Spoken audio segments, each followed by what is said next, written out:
जय हिंद दोस्तों। आज हम लोग भारतीय संविधान को पढ़ेंगे। भारतीय संविधान में टॉपिक हमारा रहेगा नागरिकता, जिसको इंग्लिश में सिटीजनशिप कहते हैं। दोस्तों इस वीडियो को आप पूरा देखिएगा, इसकी बिल्कुल भी नहीं कीजिएगा, ठीक है, क्योंकि इस वीडियो को पढ़ने के बाद आपको नागरिकता से संबंधित सभी कॉन्सेप्ट क्लियर हो जाएंगे, ठीक है। तो चलिए देखते हैं नागरिकता क्या है, ठीक है। तो आज का लेक्चर स्टार्ट करेंगे। दोस्तों इसका आपको PDF भी कंप्लीट रूप से मिल जाएंगे, ठीक है। आप इस चैनल के अबाउट सेक्शन में जा करके वहाँ से टेलीग्राम चैनल को ज्वाइन कर सकते हैं, ठीक है। नहीं तो आप टेलीग्राम चैनल में जा करके आप गेटवे सक्सेस सर्च करेंगे तो वहाँ से भी आप टेलीग्राम ग्रुप में ज्वाइन हो सकते हैं, ठीक है। उसके बाद वहाँ से आप PDF डाउनलोड कर सकते हैं, ठीक है। तो चलिए क्लास को हम लोग स्टार्ट करते हैं। दोस्तों एक छोटा सा रिक्वेस्ट है, यदि आप चैनल पर पहली बार विजिट कर रहे हैं तो चैनल को सब्सक्राइब जरूर कर लीजिएगा और बेल आइकन को जरूर प्रेस कर लीजिएगा। दोस्तों इससे क्या होगा, यहाँ पर जो भी इस चैनल पर जो भी वीडियो अपलोड होंगे, दोस्तों पहली बात तो ये कि इस चैनल पर जो भी वीडियो अपलोड होंगे वो क्रम से होंगे, ठीक है। जैसे हम लोग पॉलिटी पढ़ रहे हैं तो पॉलिटी को कंप्लीट रूप से ख़त्म करेंगे, उसके बाद हम लोग दूसरे सब्जेक्ट को स्टार्ट करेंगे। यानी कहने का अर्थ हुआ कि जो भी सब्जेक्ट इस पर स्टडी कराया जाएगा उसको कंप्लीट रूप से ही कराया जाएगा, ठीक है, PDF के माध्यम से, ठीक है। इसलिए आपको सब्सक्राइब कर लेना चाहिए और बेल आइकन को प्रेस करके नोटिफिकेशन ऑन कर लेना चाहिए, ठीक है। तो चलिए आज हम लोग देखते हैं आज का टॉपिक। जैसे हम लोगों ने जाना है नागरिकता है। दोस्तों इससे पहले हम लोगों ने काफ़ी सारा पॉलिटी का वीडियो लिया गया था, उसमें हम लोग पॉलिटी संबंधित काफ़ी सारे क्वेश्चंस को पढ़ लिए हैं। जैसे हम लोग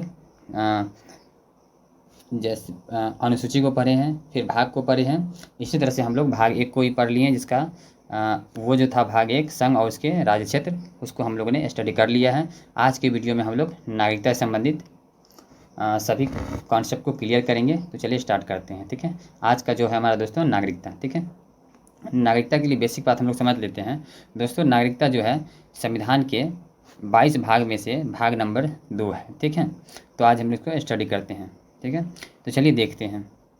दोस्तों देखिए नागरिकता, ठीक है। नागरिकता सबसे पहले जानेंगे होता क्या है, ठीक है। तो देखिए सभी देश दोस्तों अपने देश के मूल निवासी को, ठीक है, कुछ विशेष अधिकार देती है, ठीक है। उस अधिकार को ही हम लोग नागरिकता कहते हैं, ठीक है। क्या कहते हैं दोस्तों? नागरिकता कहते हैं। भारत में जो नागरिकता है एकहरी नागरिकता है, ठीक है। एकहरी कहने का अर्थ ये हो जाता है दोस्तों, बहुत सारे देश ऐसे भी होते हैं जहाँ दोहरी नागरिकता कहने का अर्थ 2 बार नागरिकता दी जाती है। जैसे एक बार स्टेट में अलग से दी जाएगी, ठीक है।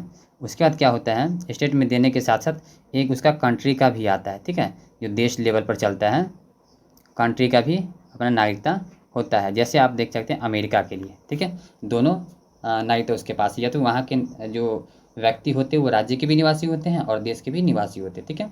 इस तरह से हम लोग के देश में, यानी कहने का अर्थ भारत देश में एकहरी नागरिकता है। आप देश के लेवल पर ही नागरिकता ले सकते हैं, ठीक है। हम लोग राज्य के मूल निवासी होते हैं, ना कि नागरिक, ठीक है। तो ये नागरिकता कहाँ से ली गई दोस्तों? भारत में नागरिकता जो ली गई है ब्रिटेन से ली गई है, ठीक है। और नागरिकता का प्रकार कैसा है भारत में? एकहरी नागरिकता, ठीक है। और नागरिकता कहते क्या हम लोग जान लिए, यानी सभी देश जो होते हैं अपने यहाँ के, अपने देश के मूल निवासियों को कुछ अधिकार देती है, उसको हम लोग नागरिकता कहते हैं, ठीक है। अब देखिए नागरिकता की चर्चा किस में है दोस्तों? तो नागरिकता की चर्चा जो है संविधान के भाग 2 के अनुच्छेद 5 से 11 तक में इसका प्रावधान रखा गया है, ठीक है। अनुच्छेद कितना से 11 तक में इसका प्रावधान रखा गया है। किसका दोस्तों? नागरिकता का, ठीक है। और नागरिकता की चर्चा किस भाग में है? भाग 2 में है, ठीक है। तो चलिए अब हम लोग देखते हैं आगे। दोस्तों देखिए नागरिकता की जो पहला विवरण प्रस्तुत किए थे वो अरस्तु थे, ठीक है, जिसको हम लोग एरिस्टोटल भी कहते हैं, ठीक है। तो उन्होंने पहला विवरण प्रस्तुत किए थे, ठीक है। उसके बाद देखिए भारत की नागरिकता है ना, यानी नागरिक अधिनियम 1955 पर आधारित है, ठीक है। और पहली बार नागरिकता में संशोधन जो की गई थी दोस्तों, वह की गई थी 1986 में, ठीक है। और वो अधिनियम किस पर आधारित है? तो वो जो आधारित है 1955 के अधिनियम पर, कानून अधिनियम पर, ठीक है, नागरिकता से संबंधित, ठीक। उसके बाद देखिए भारत के नागरिक होने के कारण ही हम लोग को पैन कार्ड, आधार कार्ड, इसी तरह के अन्य प्रकार के आइडेंटिफिकेशन कार्ड हम लोग को दी जाती है, ठीक है, गवर्नमेंट के द्वारा, ठीक। यह सुविधा सिर्फ, यानी कहने का अर्थ कि पैन कार्ड, आधार कार्ड, इस तरह से जो आइडेंटिफिकेशन कार्ड होते हैं वो सिर्फ भारत के नागरिक को ही दिए जाते हैं, ठीक है। गैर नागरिक को यह सुविधा उपलब्ध नहीं होती है, ठीक है। अब हम लोग देखते हैं दोस्तों जो नागरिकता का जो प्रावधान किया गया था अनुच्छेद 5 से 11 में, उस अनुच्छेद को देखते हैं, ठीक है। अनुच्छेद में क्या क्या प्रावधान किया गया है, तो चलिए देखते हैं। अनुच्छेद देखिए हम लोग पहले 5 देखते हैं, ठीक है। 5 में दिया गया था, तो अनुच्छेद 5 में देखिए दोस्तों कहा गया है प्रारंभ में नागरिकता, अर्थात जब संविधान बना, ठीक है, तो उस समय सभी नागरिक को जो भारत में उपस्थित थे उनको नागरिकता दे दी गई, ठीक है। कब? जब संविधान बना, ठीक है, उस समय जो भारत में नागरिक उपस्थित थे यानी मौजूद थे उन सभी को नागरिकता दे दी गई, ठीक है, भारत सरकार के द्वारा। किसमें कहा गया ये बात? अनुच्छेद 5 में कहा गया है, ठीक है। उसके बाद देखिए अनुच्छेद 6 देखिए, इसमें जो कहा गया है पाकिस्तान से भारत आए लोगों, है ना, जो लोग पाकिस्तान में थे बंटवारा के बाद, है ना, और भारत में आ गए उनको भी क्या कर दिया गया? नागरिकता दे दी गई। किंतु ये शर्त देखिए, कहा गया यदि वह संविधान बनने से मतलब संविधान बनने के बाद आएंगे तो नहीं मिलेगा, ठीक है। यानी कहने का अर्थ ये कह रहा है अनुच्छेद 6, प्रारंभ मतलब पाकिस्तान से जो लोग भारत आए, ठीक है, सही बात है, भारत आ गए, ठीक, लेकिन संविधान बनने से पहले ही मतलब आए होंगे उन्हीं को मिलेगा, ठीक है। संविधान बनने के बाद आएंगे तो उनको नागरिकता नहीं मिलेगी, ये कहने का अर्थ है। किसमें? अनुच्छेद 6 में कहा गया है, ठीक। अनुच्छेद 7 देखिए, अनुच्छेद 7 में जो कहा गया है, इसमें कहा गया है स्वतंत्रता के बाद, ठीक है, यानी विभाजन जो हो गया, स्वतंत्रता के बाद पाकिस्तान चले गए वैसे लोग जो संविधान बनने से पहले लौट आए उन्हें नागरिकता दे दी जाएगी, ठीक है।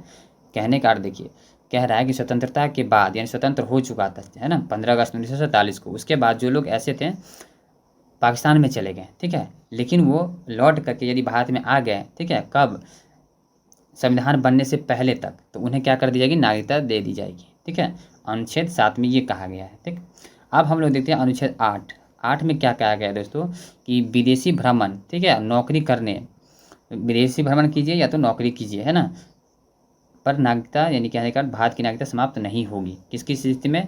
विदेश में भ्रमण कर लीजिए, है ना, घूमने के लिए ये विजिट कर सकते हैं, फिर नौकरी के लिए, स्टडी के लिए सब करने जाते हैं, है ना, तो हम लोग को नागरिकता समाप्त नहीं होगी, ठीक है। ये अनुच्छेद 8 में कहा गया है। अब अनुच्छेद 9 में देखिए क्या कहा गया है। कहा गया है 9 में कि विदेशी नागरिकता लेने पर, यानी कह रहा है कि हम घूम तो सकते हैं, नौकरी भी कर सकते हैं, स्टडी भी कर सकते हैं विदेश में, ठीक है, लेकिन विदेश की नागरिकता हम नहीं ले सकते। यदि नागरिकता ले सकते हैं तो कोई ले तो सकते हैं, है ना, लेकिन नहीं लेने का ये होता है कि यदि नहीं लेते हैं तो भारत की नागरिकता रहेगी, यदि हम ले लेते हैं तो भारत की नागरिकता समाप्त हो जाएगी। ये कहने का अर्थ, ले तो हम सकते हैं भी नागरिकता दूसरे देश की, ठीक है। तो कहने का अर्थ ये है 9 में कुल मिलाकर ये कहा जा रहा है कि विदेशी नागरिकता लेने पर भारत की नागरिकता समाप्त कर दी जाएगी। किसके द्वारा? मतलब भारत सरकार के द्वारा, ठीक है। उसके बाद देखिए इसमें कहा गया अनुच्छेद 10 में देखिए क्या कहा गया है, भारतीयों की नागरिकता बनी रहेगी तब तक जब तक वह कोई देश विरोधी कार्य नहीं करते हैं। यानी भारत के जो भी नागरिक है उनकी नागरिकता बनी रहेगी, ठीक है, जब तक वह देश में देश विरोधी कार्य नहीं करते तब तक बनी रहेगी, ठीक है। यदि देश विरोधी कार्य करते तो नागरिकता समाप्त कर दी जाएगी, ठीक है। अब देखिए अनुच्छेद 11 में क्या मतलब क्या कहा गया है, प्रावधान क्या रखा गया है। नागरिकता संबंधी कानून संसद बनाती है, ठीक है, यानी अनुच्छेद 11 में कह रहा है कि नागरिकता संबंधी जो कानून होती है वह संसद बनाती है और यह जिम्मेदारी गृह मंत्रालय को दे दी गई है, ठीक है। किसका? नागरिकता संबंधी कानून का किसको जिम्मेदारी दी गई है? गृह मंत्रालय को दी गई, ठीक है। इस तरह से हमारा 5 से 11 तक का अनुच्छेद कंप्लीट होता है। दोस्तों यह जो है नागरिकता संबंधी अनुच्छेद है, इसमें नागरिकता संबंधी प्रावधान रखा गया है अनुच्छेद 5 से 11 तक में, ठीक है। ये उम्मीद है कि ये समझ में आ गया होगा, ठीक है। तो हम लोग आगे की तरफ देखते हैं क्या है। तो इतना तो देख लिया अनुच्छेद, है ना। अब ये देखते हैं कि नागरिकता यदि दी जाती है तो कौन कौन विधियाँ से हम लोग उसको प्राप्त कर सकते हैं, ठीक है, नागरिकता को। तो देखिए कौन कौन से तरीके हैं जिससे हम नागरिकता प्राप्त कर सकते हैं। दोस्तों जैसे बताया गया था थोड़ा देर पहले इसी वीडियो में कि नागरिकता अधिनियम जो कानून था 1955 में बना था, ठीक है। उसमें प्रथम बार जो संशोधन किया गया था 1986 में, ठीक है। देखिए क्या किया गया था, यानी हम लोग वैसे तो 5 विधि से प्राप्त कर सकते हैं। क्या कर सकते हैं? 5 विधि से नागरिकता प्राप्त कर सकते हैं, ठीक है। पहला देखिए क्या कहा गया है, पहला जो कहा गया है जन्म के आधार पर, ठीक है। यह 1986 में संशोधन हुआ था और प्रथम संशोधन इसको कहा जाता है, ठीक है। इसमें कहा गया जन्म के आधार पर तो प्राप्त कर सकते हैं, लेकिन देखिए भारत में जन्म लेने वाले सभी बच्चों को नागरिकता दे दी जाएगी, ठीक है। ऐसा नहीं कि सबको दे दी जाएगी। कहने का अर्थ देखिए पहले भारत में जन्म लेने वाले सभी बच्चों को नागरिकता दे दी जाएगी यदि, है ना, उनके माता पिता भारत के नागरिक हो, ठीक है, तो उन्हें नागरिकता दे दी जाएगी। जो भी बच्चे भारत में जन्म लेते हैं, ठीक है, तो यदि उनके माता पिता भारत के निवासी हैं तो उनको नागरिकता दे दी जाएगी, ठीक है। ऑटोमेटिक ही कह सकते हैं, मिल ही जाती है, ठीक है। ऑलरेडी पहले हम लोग भारत में रहते ही हैं, सभी को मिल जाती है। जैसे हम लोग को मिला, है ना, हम लोग के पिता से हम लोग को मिला, हम लोग के पिता को हम लोग के दादाजी से मिला। इस तरह से कहने का अर्थ कि ऑटोमेटिक दे ही दी जाती है। कब? जब हम लोग के माता पिता जिस बच्चे के माता पिता भारत में ही हैं और उनका जन्म होता है तो, ठीक है। अब हम लोग देखते हैं आगे, ठीक है। ये पहला तो जन्म के आधार पर क्लियर हो गया होगा। सेकंड देखते हैं, इसमें कहा गया वंश के आधार पर, ठीक है। तो वंश के आधार पर जो हुआ था 1992 में संशोधन किया गया था, ठीक है। ये दूसरा संशोधन हुआ था। देखिए इसमें कहा गया है कि विदेश में जन्म लेने वाले बच्चे, वैसे बच्चे जो विदेश में जन्म लेते हैं, बच्चों को नागरिकता दे दी जाएगी, ठीक है, यदि उनके माता पिता या दोनों में से कोई एक, ठीक है। कहने का अर्थ ये है कि वंश के आधार पर तब मिलेगी जब कोई बच्चा विदेश में जन्म लेते हैं, ठीक है, कोई दिक्कत नहीं, विदेश में लेते हैं तो, लेकिन शर्त ये है कि उनके माता पिता या माता पिता में से कोई एक हो जाते हैं भारत के नागरिक, यानी भारत के नागरिक है पहले से भी, ठीक है, तो उसको क्या कर दिया था, दे दिया था। जैसे एग्जाम्पल में देखिए शिखर धवन को ऐसा किया गया था, ठीक है। आगे हम लोग देखते हैं, अब तीसरा देखते हैं कौन सा आधार रखा गया है। देखिए तीसरा जो आधार रखा गया है पंजीकरण के द्वारा, ठीक है। इस विधि द्वारा नागरिकता प्राप्त करने के लिए व्यक्ति को 7 वर्ष तक लगातार भारत में रहना होगा, ठीक है, किसके द्वारा, पंजीकरण के द्वारा, ठीक है। उसके बाद देखिए 5वां में क्या कहता है, देशीकरण द्वारा, वैसा व्यक्ति जो भारत के किसी एक भाषा को जानता हो, ठीक है, भारत के प्रति सकारात्मक सोच भी रखता हो, उसका वैज्ञानिक या कला में निपुण हो, साथ ही साथ लगातार भारत में 10 वर्षों तक रहा हो, ठीक है, इतने शर्त रखे गए हैं, ठीक है, किसके, देशीकरण के द्वारा यदि नागरिकता लेते हैं तो, ठीक है। उसका 5वां देखिए, इसमें कहा गया अर्जित भूमि के द्वारा ले सकते हैं, ठीक है। तो इसमें ये हो जाएगा दोस्तों, किसी विदेशी राज्य को भारत में मिला लेने पर, यानी कोई विदेशी राज्य है या विदेशी देश है जो भी है ना, या टुकड़ा है विदेशी राज्य का, तो उसको यदि हम भारत में मिला लेते हैं, ठीक है, तो नागरिकता उनको दे दी जाएगी, किसके, अर्जित भूमि के आधार पर। जैसे हम लोग सिक्किम को, मतलब हम लोग के द्वारा, भारत देश के द्वारा सिक्किम को किया गया था, ठीक है, जैसे सिक्किम को मिलाया गया था, क्या किया गया, वहाँ के सभी राज्यों को सभी नागरिक को नागरिकता दे दी गई, ठीक है। उसके बाद देखते हैं अन्य तथ्य, ठीक है, इससे संबंधित अन्य तथ्य। अभी तक हम लोग क्या देखा, हम लोगों ने ये देख लिया कि भाग 2 में नागरिकता की चर्चा है, ठीक है, और नागरिकता का जो प्रावधान रखा गया अनुच्छेद 5 से 11 तक रखा गया, इसको भी देख लिया, और नागरिकता प्राप्त करने की 5 विधियाँ हैं उनको भी देख लिया, ठीक है। प्रथम संशोधन जो हुआ था नागरिकता में, वह हुआ था 1986 में जन्म के आधार पर, ठीक है। उसके बाद हम लोग नागरिकता अधिनियम कौन सा पढ़े थे, 1955, ठीक है, ये सब देख लिए, ठीक है दोस्तों। काफ़ी इंपॉर्टेंट है, इस टॉपिक से एग्जाम में क्वेश्चन आते रहते हैं। यदि ये वीडियो आप देखते हैं तो कंप्लीट आपको दूसरे वीडियो देखने की जरूरत ही नहीं पड़ेगी, ठीक है, काफ़ी डिटेल से इसको सॉल्व किया गया है, ठीक है। तो चलिए हम लोग देखते हैं अन्य तथ्य क्या है दोस्तों। अन्य तथ्य में देखिए NRI, नॉन रेजिडेंट इंडिया, ठीक है, वह नागरिक जो वर्तमान में भारत में नहीं रह रहा है, ठीक है, यानी वैसे नागरिक जो भारत में अभी नहीं है प्रेजेंटली, ठीक है, लेकिन वह भारत का नागरिक है, लेकिन यहाँ रहते नहीं हैं, ठीक है। वह विदेश में 6 माह से ज़्यादा स्टडी के लिए कह सकते हैं या तो नौकरी के लिए कह सकते हैं, किसी कारणवश से विदेश में 6 महीने से ज़्यादा तक वहाँ चले गए हैं तो वो NRI कहलाएंगे, ठीक है। कहने का अर्थ ये है कि वह नागरिक जो भारत के नागरिक है लेकिन वर्तमान में भारत में नहीं रह रहे हैं, ठीक है, पढ़ने के लिए या किसी काम से वो विदेश में है, लेकिन 6 वर्ष से अधिक टाइम हो चुके, समय हो चुके, तो उसे मतलब वे लोग क्या कहलाएंगे, NRI कहलाएंगे, ठीक है, यानी नॉन रेजिडेंट इंडिया कहलाएंगे, ठीक है, सॉरी इंडियन कहलाएंगे। उसके बाद देखिए आगे अब, ठीक है, इसमें देखिए ओवरसीज नागरिकता क्या होता है, ठीक है, ओवरसीज नागरिकता, इसे 2005 में लक्ष्मीमल सिंघवी समिति द्वारा जोड़ दिया, किसके द्वारा, लक्ष्मीमल सिंघवी समिति के द्वारा जोड़ दिया गया। ये बड़े बड़े उद्योगपति को दिया जाता है, ठीक है, जो काफ़ी बड़े होते उद्योगपति उनको, बिजनेसमैन को दे दिया जाता है, ठीक है, जो विदेशी नागरिकता ग्रहण किए होंगे, ठीक है, यानी वैसे बिजनेसमैन होते हैं जो मतलब दूसरे देश में जाके, विदेशों में जाके अपना बिजनेस को बढ़ाते हैं, वहाँ की नागरिकता ग्रहण कर लेते हैं, ठीक है, उनको ये नागरिकता दे दी जाती है, ओवरसीज नागरिकता, ठीक है, ताकि वो अपने देश में आए, है ना, अपने देश में आए, यहाँ इन्वेस्ट करें, यहाँ डेवलप करें, ठीक है, इसलिए उनको दे दी जाती है।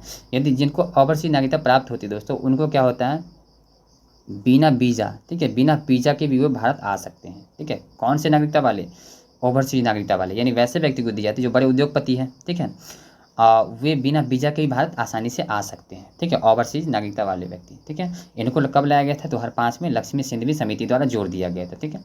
अब हम लोग देखते हैं नागरिकता समाप्त कैसे हो जाएगी, ठीक है, हमारी नागरिकता मिली तो समाप्त होने का भी कुछ तरीका होगा, ठीक है, तो कौन कौन तरीके से नागरिकता समाप्त हो सकती है, ठीक है। तो पहला जो है देश विरोधी काम करने पर, ठीक है, यदि देश विरोधी कार्य करता है कोई व्यक्ति तो उसकी नागरिकता समाप्त कर दी जाएगी। दूसरा, पागलपन की स्थिति में, ठीक है, उसके बाद दूसरे राष्ट्र के प्रभाव में आ जाने पर, ये तीनों यदि हो जाते हैं इस तरह से, तो ये क्या होता है, नागरिकता समाप्त कर दिया जाती है, किसके द्वारा दोस्तों, गृह मंत्रालय के द्वारा। यदि नागरिकता समाप्त हो जाती है तो दोस्तों उस व्यक्ति का पैन कार्ड, आधार कार्ड, जो भी आइडेंटिफिकेशन कार्ड है इंडिया का, सब रद्द हो जाता है, कहने का अर्थ है ना, कैंसिल हो जाते हैं। अब हम लोग देखते हैं वीज़ा और पासपोर्ट, ठीक है, ये भी काफ़ी इंपॉर्टेंट है, इसको भी आप ध्यान से देखेंगे, ठीक है। अब देखिए वीज़ा और पासपोर्ट दोस्तों, वीज़ा क्या होता है, वीज़ा किसी दूसरे देश में, यानी जो दूसरे देश में हम लोग जाना चाहते हैं उस देश की अनुमति होती है वीज़ा, ठीक है, यानी जिस देश में हम लोग जाना चाहते हैं उस देश की अनुमति होती है वीज़ा। इस अनुमति को ही वीज़ा कहते हैं, यानी जिस देश में हम लोग जाना चाहते हैं उस देश के अनुमति को हम लोग वीज़ा कहते हैं, ठीक है। बिना वीज़ा के हम किसी दूसरे देश में प्रवेश नहीं कर सकते हैं, ठीक है। कुछ ऐसे देश भी होते हैं जो बिना वीज़ा को हम लोग प्रवेश कर सकते हैं, जैसे नेपाल, ठीक है। इस समय जाने के लिए पड़ोसी देश हैं। जिस देश के साथ अच्छा संबंध होता है उस देश में बिना पासपोर्ट वीज़ा के भी आना जाना हो सकता है, ठीक है। उसके बाद देखिए पासपोर्ट, ये क्या होता है, ये अपने देश को छोड़कर दूसरे देश में जाने के लिए, ठीक है, यानी अपने देश जिस देश के व्यक्ति हैं, ठीक है, जैसे हम लोग इंडिया के हैं तो इंडिया को छोड़कर ये दूसरे देश में जाते हैं तो उसके लिए क्या होता है, पासपोर्ट लेना होता है, ठीक है। तो अपने देश को छोड़कर दूसरे देश जाने के लिए अपने देश से अनुमति लेनी पड़ती है, ठीक है। उसे पासपोर्ट कहते हैं। किसको कहते हैं, यदि हम दूसरे देश में जाना चाहते हैं तो अपने देश से अनुमति लेनी पड़ती है कि हम दूसरे देश में जा रहे हैं, ठीक है। तो इसे हम लोग पासपोर्ट कहते हैं। पासपोर्ट पर दोस्तों राष्ट्रपति के साइन होते हैं, यानी सिग्नेचर होते हैं, ठीक है। एक तथ्य आप ये याद रखेंगे कि यदि पासपोर्ट है ना, देश के राष्ट्रपति यदि दूसरे देश में जाते हैं तो उनको पासपोर्ट की जरूरत नहीं होती, ठीक है, क्योंकि वही उन्हीं का साइन होता है देश के प्रत्येक नागरिक के पासपोर्ट पर, ठीक है। तो उनका कोई मतलब उनके पासपोर्ट उनको जरूरत ही नहीं होता है, ठीक है, दूसरे देश में यदि जाते हैं तो भी। किसको, राष्ट्रपति के लिए, ठीक है। दोस्तों आज के लिए हम लोग इतना ही पढ़ेंगे, ठीक है। और अगले वीडियो में हम लोग इसी टॉपिक का ऑब्जेक्टिव मतलब टाइप का क्वेश्चन टेस्ट के रूप में सॉल्व करेंगे, ठीक है। तो उम्मीद है आज का वीडियो लेक्चर आप लोगों को काफ़ी क्लियर हो चुका होगा। तो दोस्तों यदि आप इस चैनल पर पहली बार है तो विजिट किए हैं तो इस चैनल को सब्सक्राइब जरूर कर लीजिएगा और नोटिफिकेशन ऑन करके रखिएगा, ठीक है। साथ ही साथ इस वीडियो को लाइक एंड शेयर कर दीजिएगा, ठीक है। इस वीडियो का PDF चाहिए तो आप टेलीग्राम चैनल ज्वाइन कर सकते हैं, गेटवे सक्सेस, ठीक है। तो चलिए हम लोग मिलते हैं अगले वीडियो में इस वीडियो के टेस्ट के साथ। तब तक के लिए जय हिंद, जय भारत।